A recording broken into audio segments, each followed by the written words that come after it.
Hello, my name is Agnieszka Pikulicka-Wilczewska and this is Turan Tales, a podcast about Central Asia.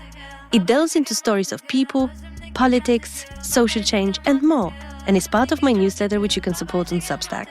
Welcome and be my guest in the journey to Central Asia. Hello listeners! Today we will look at one of the most mysterious and fascinating drama episodes in Uzbek politics, which may shed some light on where the country has been heading over the past few years. In the first part of the episode, I will tell you the story based on media reports, my own sources, and investigations into the case by Radio Ozadlik and other outlets. And in the second part, you will listen to my interview with Alisher Ilkhamov, an Uzbek expert who will help us make sense of it all. So, what's the drama about? On February 12, a military court in Tashkent sentenced 10 people to up to 23 years of imprisonment for an attempt to assassinate Komil Allamjanov, a prominent figure in Uzbek politics. Among those sentenced were Shuhrat Rasulov, a former head of the Presidential Security Service who was sentenced to 23 years, and Danyar Tashkhajayev, former first deputy head of the Tashkent police, who got 7 years. These are pretty big names. The rest of the sentenced included the executors of the assassination attempt and other plotters. But has justice been served?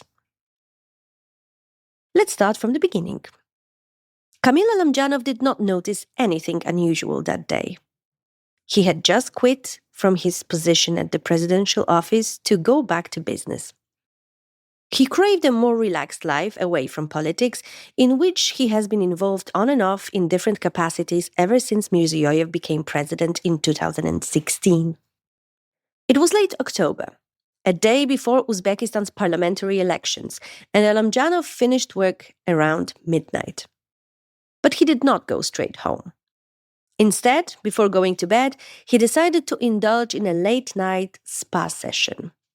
He went to a sauna located in his country house to calm down his body and mind after a stressful day. Something was stopping him from returning to his family. He intuitively felt that he should take his time in the spa instead of rushing home. He spent there about an hour.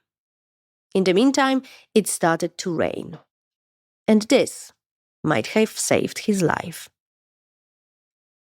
When he finished, he entered the back seat of his Range Rover, his driver behind the wheel, and they left the property. Suddenly, when they were approaching the railroad, they heard shots, followed by more shots. Allamjanov told the driver to hit the gas. They were fine. When they arrived at Allamjanov's garage, they inspected the car. It had several bullet holes. They called the police and the security forces quickly launched an investigation. They were lucky. The perpetrators did not drive after them because Allamjanov's car was followed by his security guard. The perpetrators dropped their weapons and their scooter disappeared in the darkness, nowhere to be found. Something likely did not go according to the plan. What was clear, however, was that someone was trying to kill Allamjanov. But who would want him gone? Komil Allamjanov was born in Tashkent in 1984, in a simple family. His father was a mechanic and his mother a nurse. Under former President Islam Karimov, he worked in various capacities as a senior official in the press corps of various ministries, including the tax office. He also started several businesses that benefited from his position as a state official. When the current president came to power, he opened his own TV channel, Mili TV, and soon after became the president's press secretary. He then moved to become the director of Uzbekistan's media regulator, where he was joined by Saida Mirziyoyeva, the president's older daughter. The two soon became a team. In the early 2020, they both quit to run the Public Fund for the Support and Development of National Mass Media, a quasi-NGO aimed to support the development of Uzbekistan's fragile media scene.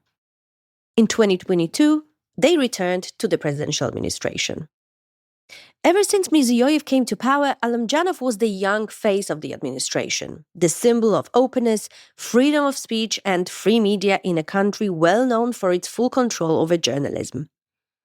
He was meant to change Uzbekistan's image and show to the world that the creation of the new Uzbekistan was underway. We can find out a lot about his life, including anecdotes from his early childhood, from a book that he published in 2021 titled Allamjanov's Fault. While he urges the reader not to see the book as a memoir, but rather as, quote, a motivator for young men and women searching for their path in life, it is kind of a professional biography. It tells a story of how he made a career in politics and business without having connections and wealthy relatives. How he pursued his dreams and never gave up. How his creativity and persistence have helped him to become a wealthy, respected man. He describes his first businesses while he was still a schoolboy, his bad experiences with Uzbek rigid governmental system, humiliations, defeats, and successes. I read the book. It is not the kind of literature that I usually enjoy, but it is clearly the first book of the self-made man type in Uzbekistan written by a public official, and an official who talks openly about his ups and downs, regardless of whether we believe everything he wrote there or not. What I think is important is that the book read a lot like a long motivation letter. To whom? I guess to anyone who is ready to accept the narrative that in today's Uzbekistan anything is possible, that it's a country full of opportunities, that the old system is being replaced by a better and more transparent one, and that Allamjanov is heading the change. This might be enough to dislike him. Conservative Uzbek bloggers with connections to the security services have long been writing ludicrous articles about Allamjanov, some calling him a US spy. It has long been clear that the hardcore security elite has not been fond of him. And power struggles within the elite in Central Asia are real. After the assassination attempt, strange things started happening. The staff of Allamjanov's country house were arrested for alleged hooliganism and sentenced to 15 days in prison. Then rumors started spreading. First, that he made the assassination attempt up because he is an attention seeker.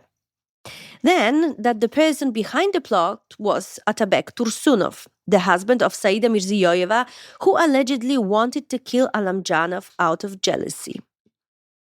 But in the sea of ridiculous theories, there has been one that actually started making sense. The perpetrators were soon identified and their personal details published in local media. Then they recorded a video in which they admitted to organizing the assassination attempt, but stated that it was Allamjanov who had ordered it. The evidence suggested otherwise, however. One of the men turned out to be the bodyguard and driver of a man called Javlon Yunusov, a close associate of Atabek Umarov, the president's son-in-law and husband of his younger daughter, Shahnoza. The assassins were arrested in the Fergana Valley in a bar called Seoul, belonging to Natalia Fan, Yunusov's partner and a good friend of Shahnoza. Soon after, Yunusov was arrested in South Korea and extradited to Uzbekistan. In the end, he received 18.5 years of imprisonment for organizing the assassination. But this is not the end of surprising plot twists. One of the assassins, Shahrukh Ahmedov, was among 6 people arrested in October 2021 in Turkey for plotting to assassinate the leaders of the Chechen opposition in exile. Turkish prosecutors requested that the plotters be sentenced to between 15 and 20 years of imprisonment. But in April 2022, Ahmedov and his accomplices were released, allegedly following an intervention of Chechenia's head Ramzan Kadyrov. When the information linking the assassin with the Chechen leader started making rounds in the Uzbek media, Kadyrov, known for his extensive use of social media, denied his involvement and wrote, "If I had planned it, the job would have been finished. It soon became clear that Javlon Yunutsov, so the man arrested in South Korea, did not act alone, and that he likely only followed the orders of someone much more powerful, Atabek Umarov. Umarov, apart from being the president's son-in-law, was also deputy head of the president's security detail. He has been known for his lavish lifestyle, rampant corruption, contacts within the security services, and his friendship with Ramzan Kadyrov. An investigation by Radio Ozadlik has also shown that he has been running a mysterious network called The Office. It was effectively a state within a state. Using his ties to the security services, Umarov's office raided businesses, demanded ownership stakes, and imprisoned people who opposed them. And, according to sources, it was Allamjanov who brought the office to the attention of the president. In response to the assassination attempt, Umarov lost some of his privileges.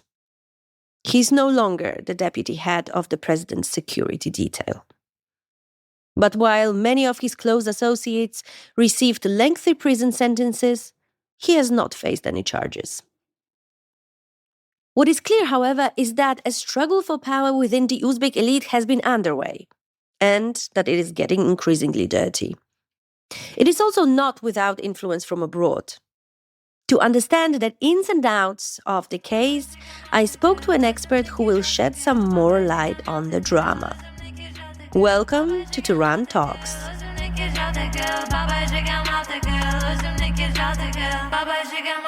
Hi, today I'm joined by Alisher Ilkhamov, who is an Uzbekistan-born academic and activist who focuses on Central Asia, and the head of the London-based Central Asia Due Diligence NGO, which researches issues related to governance and development.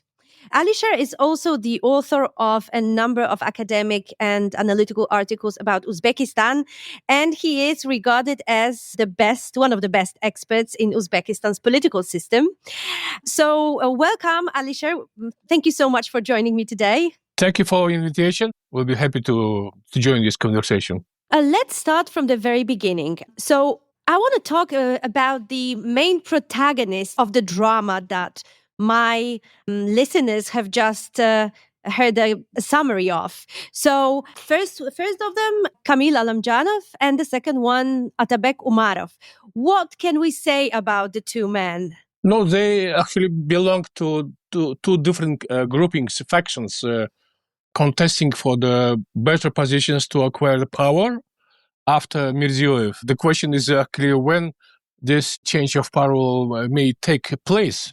There are some kind of different options in this respect, but they belong to two different competing, the factions competing with each other. One is represented by the older daughter of Shavkat Mirziyoyev, Saida, and Allamjanov, he is just a partner, kind of advisor, who helped Saida to adopt certain kind of strategies in her kind of professional and state career.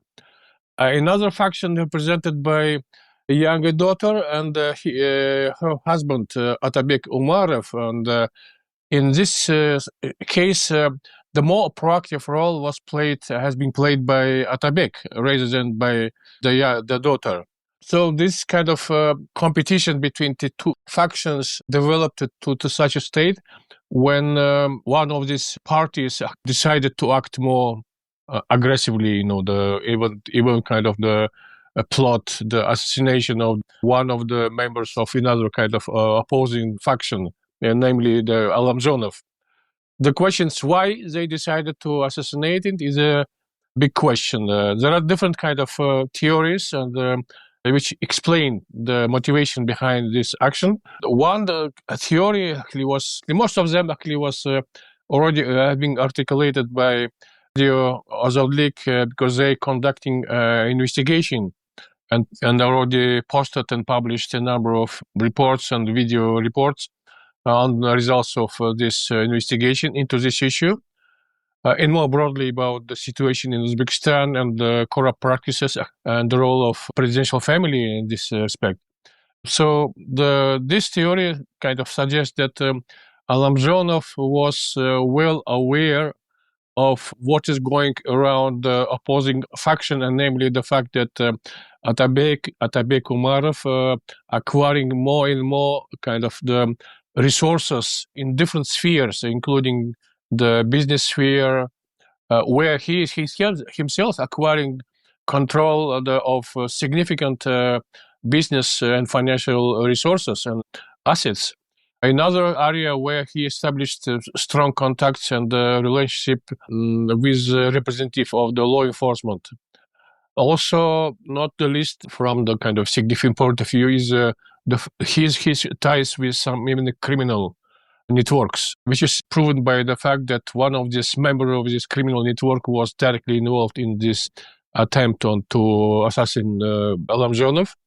And finally, his contacts with Kadyrov, Ramzan Kadyrov, who probably was involved in providing some assistance by sending some members of his circle. So this combination of different his own facilities and some networks, allowed the Ozodlik Radio to name this network office, like office, meaning that this as meaning that this is a kind of a social network which has been developed by Atabek Numarov with aim to a certain point to acquire the power, the presidential power, sooner or later. And Allamjanov was probably well aware of his preparations, and he reported to share the information with the president, no, maybe not directly, but through Saida Mirziyoyeva. And so most likely the Atabek Umarov was also himself aware of this problem, and he decided to act in order to remove this figure.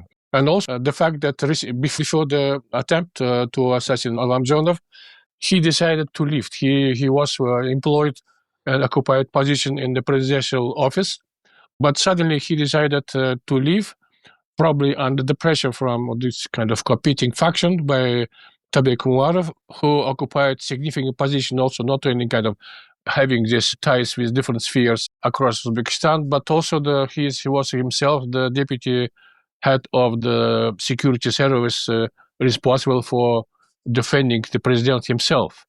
And he had significant influence. It was probably just due to this pressure. Allamjanov decided to leave the presidential office. But another kind of explanation why he decided to move from presidential office is that the Saida Mirziyoyeva, together with Allamjanov himself, decided to move him to another sphere. He would occupy a significant top position and help Saida Mirziyoyeva to prepare the ground for future acquisition of power. Because Saida Mirziyoyeva already herself was appointed to the top position in the presidential office as direct advisor of assistant to Mirziyoyev. So this fact that her career, she is kind of occupying a higher and higher position along the state apparatus and hierarchy was also the subject for matter of concern for Atabek Umarov, because the more Saida was acquiring influence and some kind of leverage to communicate with and influence Mirziyoyev himself, the better chances she has to in future to acquire the power, to succeed the power directly from president. So this kind of combination of factors probably played a role. At a certain point, probably Atabek Umarov decided to act and to remove Allamjanov. And in order to achieve this goal, he invited some people who was, as I said, already kind of being in the past employed by Kadyrov in Turkey, and was preparing the assassination of the Chechen opposition figures who are residing in Turkey. So basically, just so our listeners understand, we're talking about Ramzan Kadyrov, the head of Chechnya. So a very influential figure in the post-Soviet space. Most likely, in my view, actually, he was Kadyrov. Of course, he was acting kind of in order to get his own benefits. If Umarov kind of succeeded in acquiring power in Uzbekistan, Kadyrov would be kind of significantly benefited himself, would take control over certain kind of fascists in Uzbekistan. But also on the top of that, most likely Kadyrov was not acting alone, but he was representing and consulting with Russian security service, with the Kremlin. So most likely, this is my kind of assumption that behind this process and this coup was also the Kremlin played a certain role, because there are some kind of reasons to suggest that the Kremlin was lately kind of quite unhappy with the leadership of Mirziyoyev in Uzbekistan. First of all, due to the fact that finally, after the kind of long kind of conversation and contemplation, Mirziyoyev finally decided not to join Eurasian Economic Union. So 3 years ago, I think actually when Matvienko, the head of the Senate in Russia, in the Russian Federation, visited Uzbekistan after the conversation with Mirziyoyev, she announced publicly that Uzbekistan is going to join this Eurasian Economic Union, while Mirziyoyev was keeping silence on the subject. But later on, the representative of Uzbek government announced that they considering this option. They kind of studying and we will make decisions some later. And instead of joining this Eurasian Economic Union, they decided to take the position of observer in this union. As it took, I think it's around more than 2 years, finally to decide that we're not going to join this. That was one of the reasons why the kind of Putin himself probably was unhappy and irritated by this fact. Another was that participation of Uzbek labor migrants in the war in Ukraine. As you probably know, that the Russian authorities kind of putting significant pressure upon the labor migrants from Central Asia in order to force them, compelled to join the military force and act on the kind of to take part in this military operation. And the Uzbek authorities make some announcements warning Uzbek migrants not to accept this contract with the military service in Russia. And even they opened kind of filed some criminal cases against such people who from Uzbekistan who decided to join. So this facts, and also the third probably the factor which make the Kremlin kind of unhappy with Uzbekistan is that Mirziyoyev himself was quite proactive in kind of trying to establish close ties with some Western countries in Europe. First of all, visiting Germany, visiting France, trying to develop these close ties with Western countries. That was a little bit probably also the kind of a matter of concern for Putin. And despite the fact that Mirziyoyev decided to adopt some neutrality toward this war in Ukraine, he was trying to demonstrate some even loyalty. He agreed to kind of establish so-called kind of a geostrategic relationship with Russia. But this probably didn't help him. And Putin probably, most likely, decided to why not to kind of substitute Mirziyoyev by someone else who would be more loyal to and following the kind of the will of Kremlin.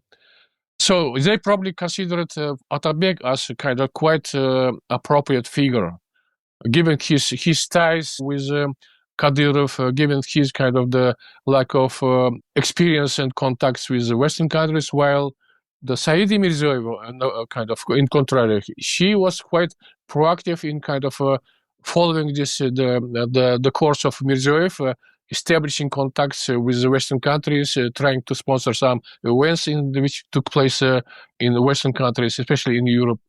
So she would be considered as, along with Allamjanov, a bit more pro-Western kind of in their kind of orientation. This is something that I wanted to discuss as well. So do these two figures, so Allamjanov and Umarov, do they maybe represent different values or some different ideas in politics? Or are they just a part of the same system? And this kind of image of Allamjanov being, pro-Western and supporting free speech and supporting journalists. Is it something genuine, or is it just for PR purposes? No, this is of course significantly for PR purposes, but it's also kind of indicates some kind of orientation, direction of their interest. It's more kind of going toward the Western countries rather than to Russia. While Atabe Umarov has been more proactive in kind of establishing relationship with Kadyrov, with some representative of Muslim countries and Arabic Emirates and so on. So kind of his orientation in the context of foreign policies were a little bit kind of different from what was presented by Saida Mirziyoyeva, who most likely followed the advice of Allamjanov. Allamjanov acted as kind of the strategist, kind of the advisor who would help you adopt kind of most appropriate line of conduct. And do we know what the president thinks about the conflict? Do we know where he stands? Of course, he would be kind of not open to the public and not never to explain. Even he never make any statements. But my understanding is that on the one hand, he was finally alerted by this kind of development, which is exposing what is going on within the presidential family, this fight for power, which is very much making kind of akin to likening the situation with what we saw under the Islam Karimov, where the Gulnara Karimov was also kind of acting similarly to acquire the control over the political system and acquiring the control of the ashes in Uzbekistan. So that's very similar kind of process, and at a certain point, the president himself will be kind of taken by surprise. But to which extent this kind of fighting has developed, and because he probably felt a threat to his own control of power, he decided to act and to launch this investigation and just crack down on this network, which was nurtured by Atabe Umarov. At the same time, his intention most likely to make kind of sure or kind of to present to the public that nothing significant taking place in the presidential family, because if he is openly and publicly kind of condemned Atabe Umarov or kind of filed kind of criminal cases against him, this would undermine and kind of the image of president himself and his presidential family. This would demonstrate that there's some problems going on in the presidential family. He most likely understands that behind this coup stands the Kremlin, because there's already a number of evidence and the indications that Ramzan Kadyrov was behind and had close ties and probably was involved in this the coup. And it's not difficult to suggest that behind the Ramzan Kadyrov was also Kremlin was taking certain role. So, and he understands that this is a kind of significant threat to him, not because someone around him actually against his interest, but because behind this kind of alleged coup, there is such significant, powerful kind of country as Russia and the government of Russia and the security services of Russia. So that's why, to my understanding, he decided to rebuild the relationship with, on the one hand, he filed the cases against two Chechen individuals. At the same time, he decided to undertake some PR actions in order to improve relationship with Moscow.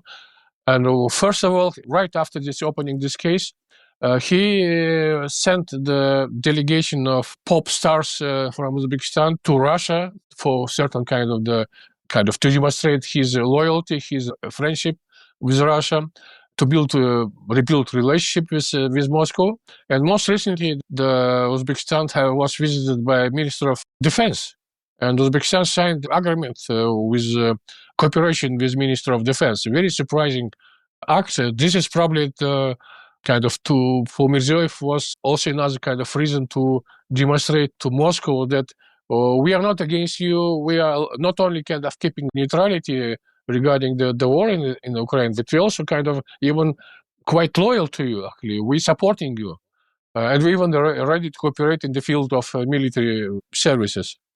This is quite interesting and alarming development, I think, from the point of view of Uzbekistan's sovereignty. So if we can make us, step back and look at what happened to the Uzbek political system over the past couple of years since Mirziyoyev came to power, what are the biggest differences between the Karimov system and Mirziyoyev's system? No, first of all, similarities. This is both authoritarian regimes, but Mirziyoyev decided to adopt certain reforms to improve the image of Uzbekistan, to open more kind of ways for businesses, for market economy. Karimov was kind of he grew up as the official and the politician during the Soviet time, and he was more kind of following the more Soviet type of policies in the economy and in the politics. So that's why the market economy not much developed under his rule. That's why he was behind in this reforming the economic system behind other countries in the region, especially Kazakhstan. And we see the Kazakhstan succeeded much better attracting foreign investments and the kind of even economy than Uzbekistan, because Uzbekistan was lagging behind Kazakhstan in adopting certain kind of more pro-market economy reforms. Mirziyoyev decided to kind of open up a little bit economy and to some extent even kind of the political system, because he allowed more kind of a little bit more freedom of press, released political prisoners. So that's he kind of decided to make this his own ruling regime more a little bit moderate. So that's compared to Karimov regime. This authoritarian regime a little bit more moderate, kind of softer. And when it comes to relations with Russia, what has changed? Not much, because as you know, Karimov he adopted a certain kind of the policy he called the ideology of independence, and tried to distance from Russia, from these both organizations, which is controlled by Kremlin, by Moscow. But under kind of Mirziyoyev, the language, that kind of speaking kind of relationship a little bit softened in relationship with Russia, but he's still in general following almost the same policies, the same kind of agenda, trying to keep a certain distance from Russia and trying to adopt more multi kind of factor foreign policy. So he's trying to develop relationship with even better succeeding in this respect than Karimov in building relationship with the Western countries. Karimov also tried to develop, especially with the United States. After 9/11, there was even kind of the geostrategic partnership was signed between the two countries. But over a certain period of time, especially after the Anjan events, the relationship with the West was deteriorated. But after a certain period of time, a little bit to some extent was restored, by the way. So Uzbekistan played an important role in respect to the military operation of kind of in Afghanistan, and cooperated with the United States in this kind of the operation in Afghanistan, at least helping to provide some supply, offering its own territory for these purposes. And so Mirziyoyev is also following the same kind of agenda, trying to build, to improve relationship to West as a counterbalance to influence of Russia. So they acting a little bit differently, acting in different circumstances, but in general, this policy is quite similar, I would say. While the policies might be similar, another thing that has not changed is the fact that the Uzbek political system is also a clan system, right? I mean, how this has developed in Uzbekistan, if we talk about, the historical perspective, and also, has it changed anyhow since Mirziyoyev came to power? The overall both systems have been very corrupt, based on the patronage, the control of monopolist control of political system, law enforcement. But there are some kind of differences between two different regimes. The Karimov had a very small family network, extended family network. So that's why nepotism around him, with exception of his own daughters, didn't play so significant role as under Mirziyoyev rule. In the case of Mirziyoyev, we see I have a kind of calculation. I make calculation based on the investigation was undertaken by Azadik Radio. So according to my estimation, at least, which was valid for the situation for 2 years ago, a year ago, around 53 people of extended family network, Mirziyoyev, which include his own family, it's along his own origin, his wives, and his sons-in-law. The 53 people occupying significant positions in law enforcement, in the public offices and businesses. So this, in terms of nepotism, we see much more significant kind of on scale compared to Karimov time. So from the point of nepotism, the Mirziyoyev regime is much more nepotist than Karimov.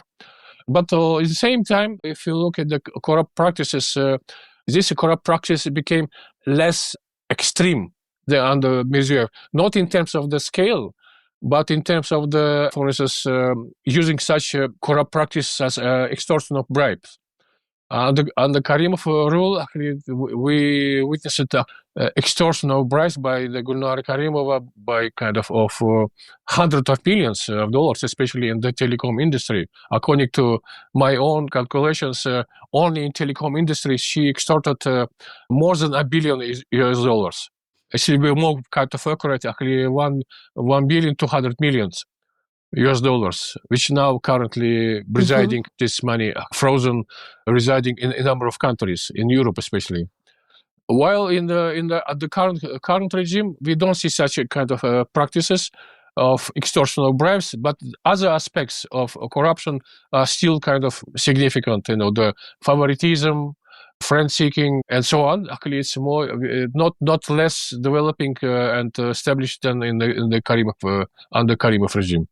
So the assassination attempt definitely has become a kind of turning point in Uzbekistan's political rivalries, because this is the first time that, this struggle for power has become actually violent.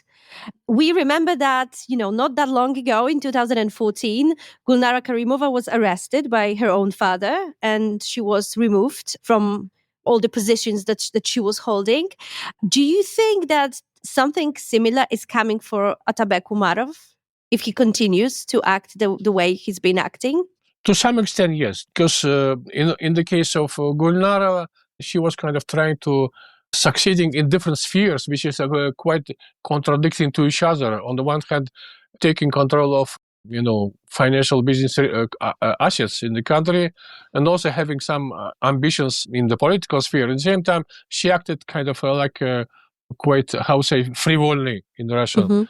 So the kind of frivolous, I think, is the word. Quite acting like frivolously and contacting some kind of people in the West with dubious reputation, exposing herself, kind of, and which is actually what undermined the perception of her behavior in the eyes of the population of Uzbekistan, which are significantly kind of affected, influenced by the social conservative values. And at a certain point, he was probably lost. Her kind of the corrupt practices, extorting bribes, went too far, and so which was actually prompted and was followed by this opening the criminal case in Switzerland, and that was already kind of undermining the reputation of Karimov himself. But after that, actually, she actually started kind of the speaking up in the social media and targeting certain people in the ruling elite, especially in the security services. So she became, if Karimov initially most likely considered her as someone who would succeed power, but he was not only dissatisfied and actually unhappy, but he saw as a problem already for him, for his reputation, his own reputation. That's why he decided to move here, because he acted not only against those top generals in the law enforcement and security service, but even against members of her own family, against her mother, against her sister, and so on. So, but here we see also the situation significantly different, but there are some similarities, because also the Atabek Umarov probably kind of went too far, especially in this kind of decision to remove the Allamjanov. Because there was a failed attempt, he kind of exposed himself thereby, acted not quite professionally as a kind of someone kind of preparing this act, and so destroyed his own plans, his own reputation in the eyes of president, to undermine his own kind of chances to succeed power from Mirziyoyev. Thank you so much, Alisher. This was an amazing summary of what happened. We'll be monitoring the situation. And for now, thank you so much. And it was great to speak to you. That's it for today. Thank you for listening, and please subscribe to Turan Tales on Substack. I look forward to meeting you there and on my newsletter's social media.